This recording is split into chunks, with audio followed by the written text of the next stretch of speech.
La génération Y, c'est la nouvelle génération qui est maintenant sur le marché du travail, qui débute sa famille aussi et qui est très différente des autres générations qu'on a connues, comme entre autres les baby boomers. Stéphane Simard, bonjour. Bonjour. Tu es conférencier, tu as écrit aussi le livre Génération Y, donc tu vas pouvoir nous démystifier c'est qui la génération Y. Oui.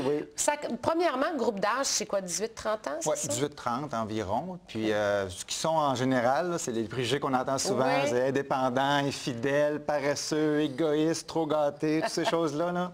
C'est eux autres, ça. Oui, pourquoi on entend ces préjugés-là? Ça vient d'une génération différente qui a été élevée de façon différente qui voit ça, qui voit cette génération-là comme ça. En fait, c'est qu'eux autres, ils ont vu leurs parents sacrifier beaucoup de choses pour le travail, sacrifier leur santé, la vie personnelle. Donc, ils ne sont pas nécessairement prêts à acheter ce modèle-là. Et c'est pour ça, des fois, on a comme en l'impression qu'ils sont en contradiction avec les valeurs que nous autres, d'une autre génération, on peut avoir par rapport au travail, entre autres. OK, donc il y a ça, mais est-ce que c'est vrai, tous ces préjugés-là dont tu parles? Non, c'est pas vrai. Ils sont prêts vraiment à s'engager. C'est sûr que la première question qu'ils vont se poser, c'est qu'est-ce que ça va me donner à moi? Et qu'est-ce que ça va me donner à moi maintenant, surtout? Okay. Donc, oui, ils vont s'engager, mais puis pourquoi moi maintenant? C'est parce que c'est une génération vraiment qui a grandi dans un monde, il y a eu beaucoup de bouleversements au niveau de la société politique, économique et même au niveau de la cellule familiale, où ce n'était pas nécessairement toujours stable. Donc, pour eux autres, demain, c'est déjà loin.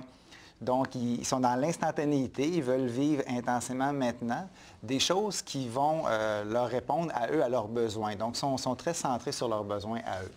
Mais est-ce qu'on peut quand même dire que de façon générale, c'est une génération qui va être travaillante?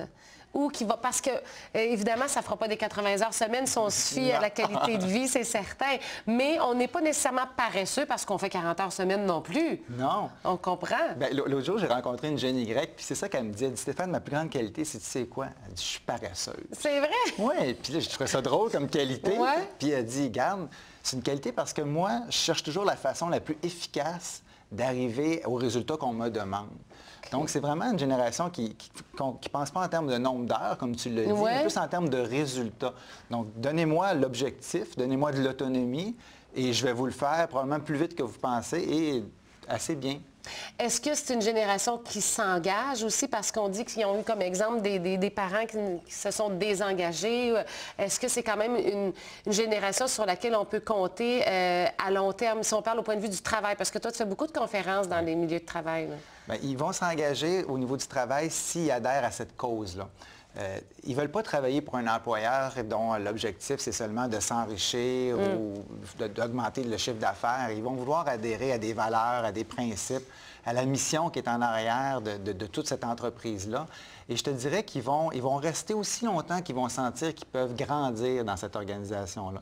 Donc, à tous les moments, s'ils ont des opportunités d'apprendre, de relever des défis intéressants, ils vont rester parce qu'ils ont l'impression que ça leur revient à eux. Hein? Ils se développent comme individus, ils grandissent, ils cheminent. Donc, tant qu'on leur fournit ça, ils vont rester. Mais dès que ça part, eux autres aussi partent. Donc, c'est ça. Ils ne recherchent pas nécessairement le nombre d'années au même endroit pour avoir la monte en or ou pour avoir nécessairement de meilleurs fonds de pension, là. Non, vraiment pas. Eux autres, c'est dans le court terme, c'est dans le maintenant. Puis si ça fonctionne maintenant, je vais rester. Sinon, je regarde ailleurs. Et au point de vue familial, au point de vue personnel, est-ce que c'est une génération qui croit encore à la famille, aux enfants, au mariage? Bien, le mariage, je ne suis pas certain. La famille, beaucoup. C'est des jeunes qui ont, tu sais, je pense qu'ils ont vécu des bouleversements familiaux, puis sont à la recherche de solutions pour ne pas répéter certaines erreurs ou ce qu'ils ont perçu comme peut-être des échecs au niveau de la famille. Donc, ils sont prêts à s'investir au niveau familial. Mais tu sais, l'engagement, c'est une génération où on leur a appris que tout était possible. Hein? Ouais. Tu pouvais tout faire dans la vie. Les parents ont tout fait pour qu'ils se développent, qu'ils grandissent. Donc, quand on s'engage, ça veut dire qu'on dit non à un paquet d'autres choses. Ouais.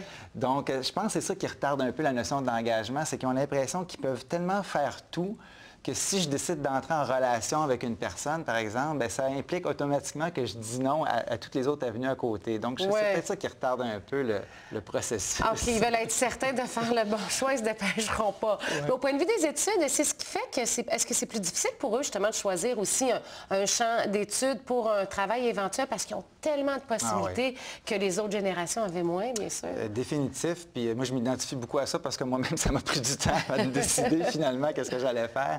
Parce que c'est ça, tout est ouvert, tout est possible. Puis souvent, je vois une coupure aussi beaucoup entre le milieu de l'éducation et la réalité du monde des affaires. Donc, des fois, il y a des opportunités auxquelles les jeunes sont exposés et ils arrivent sur le marché du travail, puis il y a comme un clivage, une coupure. C'est comme si on reculait des fois de 20 ans en arrière. On dirait qu'il y a vraiment un décalage parfois entre ce qu'on leur montre à l'école et la réalité. Donc, c'est sûr que ça n'aide pas à faire des choix à ce niveau-là. Comment agir maintenant avec la génération X? On va faire une courte pause et au retour, quelques pistes de solutions. À tout de suite.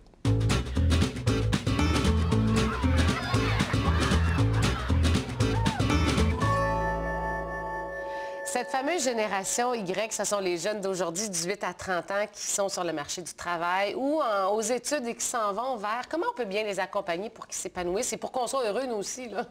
Oui, bien, finalement, ce qu'ils vont vouloir aller rechercher, c'est un projet qui va leur appartenir. Donc, ils vont vouloir s'investir dans quelque chose qui résonne pour eux autres. Donc, ce que je conseille souvent aux gestionnaires, puis ça s'applique aussi dans la famille, c'est de s'asseoir avec le jeune puis d'identifier c'est quoi, par exemple, son prochain projet d'ici les 3 prochains mois.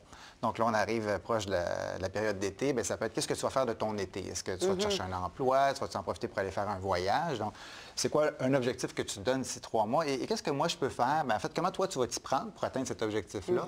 Et qu'est-ce que moi, je peux faire pour t'accompagner ou t'aider là-dedans, soit comme parent ou comme patron? Donc, puis à ce moment-là, ce qui est le fun, c'est que la responsabilité du projet, bien, c'est le jeune qui le prend. Il s'est fixé lui-même l'objectif. Et puis nous, ben, on y offre notre aide, c'est sûr, mais en même temps, ce qui est le fun, c'est qu'on peut faire une rétroaction après 3 mois et de revenir sur la discussion qu'on a eue, dire, bon, bien, il y a 3 mois, on s'est rencontrés, c'était ton objectif, ça a été comme tu pensais, oui, non. Alors, comment on peut corriger le tir pour... Finalement, ce qu'on veut, c'est bâtir leur estime de soi, donc bâtir sur des petits succès, de la réussite pour les amener à devenir... Mais ça prend une façon de faire différente de la part des patrons, là, parce qu'il y a un ajustement à avoir. Et le patron a à gérer des Y, des X et des baby boomers aussi, là. Ça travaille différemment, tout ce monde-là. Est-ce que ça se mélange bien aussi? Bien, ça se mélange bien dans le sens qu'il faut trouver qu'est-ce qui réunit tout ce monde-là. Donc, c'est sûr que dans une organisation, on peut avoir des gens de tous les groupes d'âge, comme tu dis, même de toutes les origines ethniques à la limite.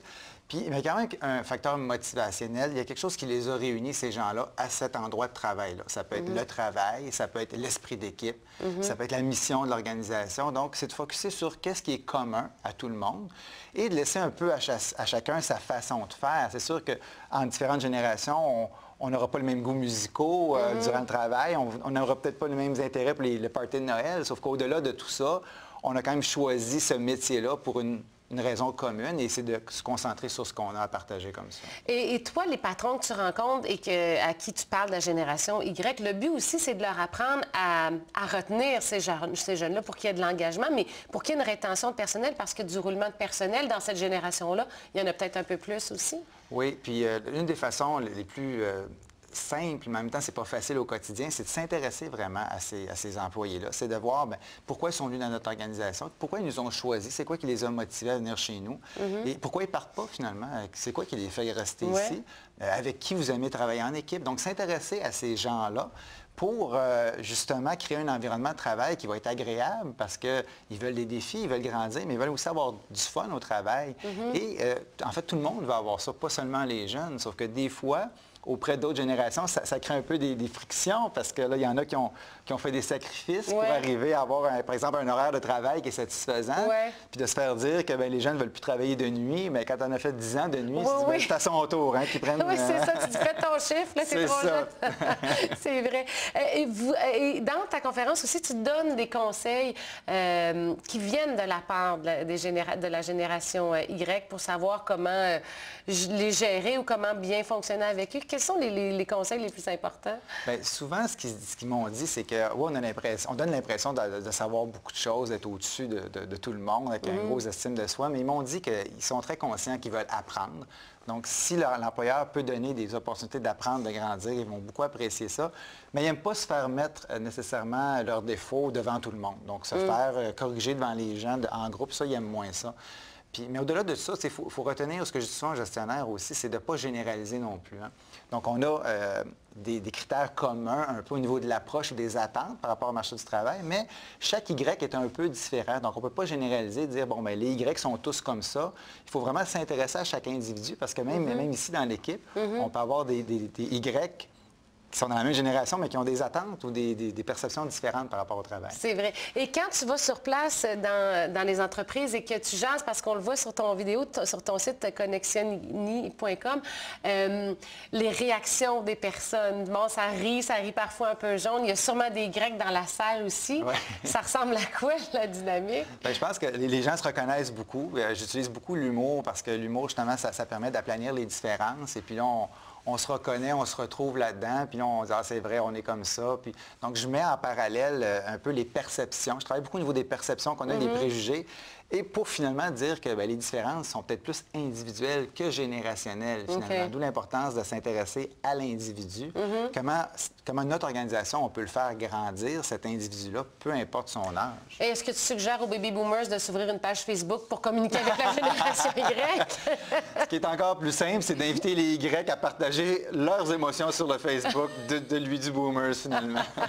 Merci beaucoup, Stéphane. Ça fait plaisir. Si vous avez des questions, des commentaires concernant nos sujets aujourd'hui, vous pouvez aller sur vtl.ca/famille 2.0, sur facebook.com/famille 2.0 et sur twitter.com. Au retour, on vous parle de la fête des voisins qui s'en vient le 4 juin prochain avec Élise Marquis.